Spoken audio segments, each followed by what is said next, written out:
বন্ধুরা, আপনারা জানেন যে আপনারা অবগত আছেন যে গত 5 তারিখে আমাদের এলাকায় চরম আকারে বন্যা হয়েছে। আমাদের পুকুর সহ সবারই পুকুর ভেসে গেছে। কিন্তু আসলে আমাদের পুকুরের মাছ আরেকজনে খাইছে, কিন্তু আরেকজনের পুকুরের মাছ আমরা খাইতেছি। তো আমি কি কি মাছ ধরলাম আসলে এটাই আপনাদের দেখাবো।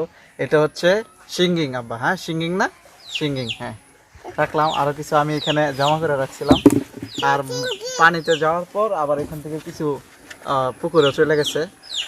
তো আমার পুকুরে যা গেছে তো এটা দেখানো সম্ভব না, তবে আমি কি পাইছি মানে কি ধরছি।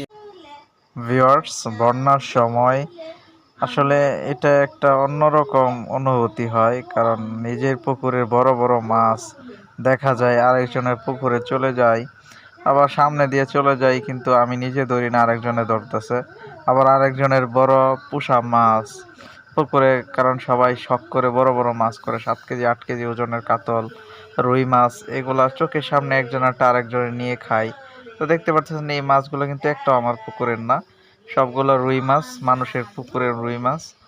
তো আমি মারছি। তো এখানে আরও কিছু মাছ পুকুরে চলে চলে গেছে, এখানে রাখছিলাম খাওয়ার জন্য বড় বড়গুলা, আর যেগুলো ছোট ছিল এগুলো আবার পুকুরে ছেড়ে দিয়েছিলাম।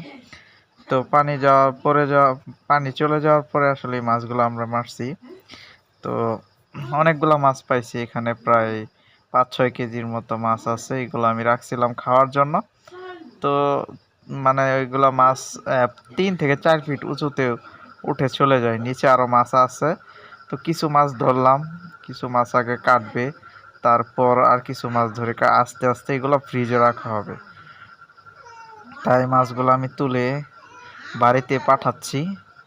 তো বাড়িতে নিয়ে যাচ্ছি, মাছগুলা কেটে ফ্রিজে নিয়ে ফ্রিজে ভরে রাখবো। পরে বারে তো আর মাছ মারা সম্ভব না, আর এই মাছগুলো অনেক স্বাদের হয়, মানে এই স্বাদ আর ভোলার মতো না। মাছের জগতে সবচেয়ে সেরা স্বাদের মাছ হলো রুই মাছ। তো এই রুই মাছই আসলে আমরা মারছি, আর রুই মাছই রাখছি খাওয়ার জন্য, বাকি মাছগুলো ছেড়ে দিয়েছি। তো বন্ধুরা, আজকে এই পর্যন্তই।